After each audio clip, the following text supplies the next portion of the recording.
Gadis kecil ini bernama Ella. Dia selalu mematuhi semua perintah yang diberikan kepadanya.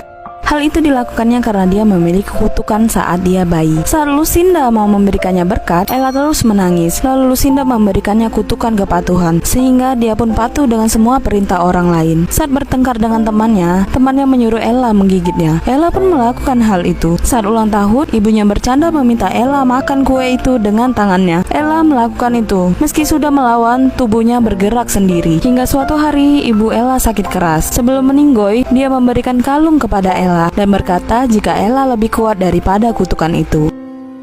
Tahun pun berlalu, ayah Ella menikah lagi dengan jendes yang bernama Olga. Olga mempunyai 2 ekor anak bernama Hetty dan Olive. Saat datang, saudaranya langsung memasang poster pangeran. Kedua saudaranya itu pun meminta Ella menunjukkan kamarnya. Ella dengan terpaksa menuruti mereka karena kutukan itu. Bahkan saat mereka meminta kamar dan kalung pemberian mendiang ibu Ella, dia pun menurut saja. Suatu hari, ayah Ella pergi ke kota lain untuk mencari nafkah. Dia berjanji akan pulang jika jualannya sudah habis. Di sekolah, Ella bercerita jika dulu kaum elf, raksasa, dan lainnya hidup berdampingan dengan manusia. Tapi semua berubah saat salah satu ogre membunuh raja. Hal itu menjadi kesempatan adik raja bernama Edgar untuk mengusir elf dan lainnya ke dalam hutan. Hetty dan Ella pun berdebat. Hetty mengatakan jika Edgar melakukan hal yang benar dengan mengusir kaum ogre dan lainnya jauh dari manusia. Saat berdebat, Hetty melihat hal aneh dari Ella yang selalu menuruti perintah orang lain. Ini adalah pangeran yang sedang menghadiri acara. Dari semua fansnya, hanya ada 2 orang yang berteriak dengan marah. Ella dan temannya, mereka menolak pengusiran kaum ogre. Hetty adalah ketua fans klub pangeran. Melihat Ella begitu, Hetty sangatlah malu. Dia pun meminta Ella pulang. Karena kutukan itu, Ella pun langsung pulang ke rumah. Di perjalanan, Ella bertemu dengan pangeran.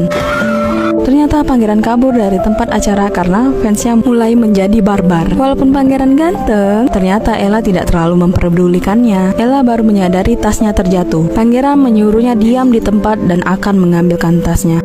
Oh tidak, ada kereta kuda yang akan lewat. Astaga, mano pangeran nih. Untung saja pangeran datang dan segera menyelamatkan Ella. Tapi kemudian Ella bertemu dengan 2 ekor saudara tirinya. Hetty menyuruh Ella dan Olive pulang. Karena sangat agresif, Hetty membuat pangeran takut dan berlari. Esoknya saat di pasar, Ella berpapasan dengan Hetty yang mulai curiga dengan Ella. Hetty pun menyuruh Ella untuk mencuri. Kini kedua saudara tirinya pun tahu dengan kelemahan Ella. Hingga akhirnya Hetty meminta Ella mencuri sepatu kaca. Tapi hal itu dilihat oleh penjaga dan terjadi kejar-kejaran. Sampai penjaga itu meneriaki Ella untuk berhenti. Ella pun berhenti bergerak. Saat penjaga berkata bergerak, Ella pun jatuh. Dia pun ditangkap oleh pengawal. Di rumah, Olga sangatlah marah mengetahui Ella mencuri. Alih-alih membela, Hetty malah mengatakan bahwa Ella disuruh oleh sahabatnya untuk mencuri. Pada saat yang sama, sahabat Ella pun datang.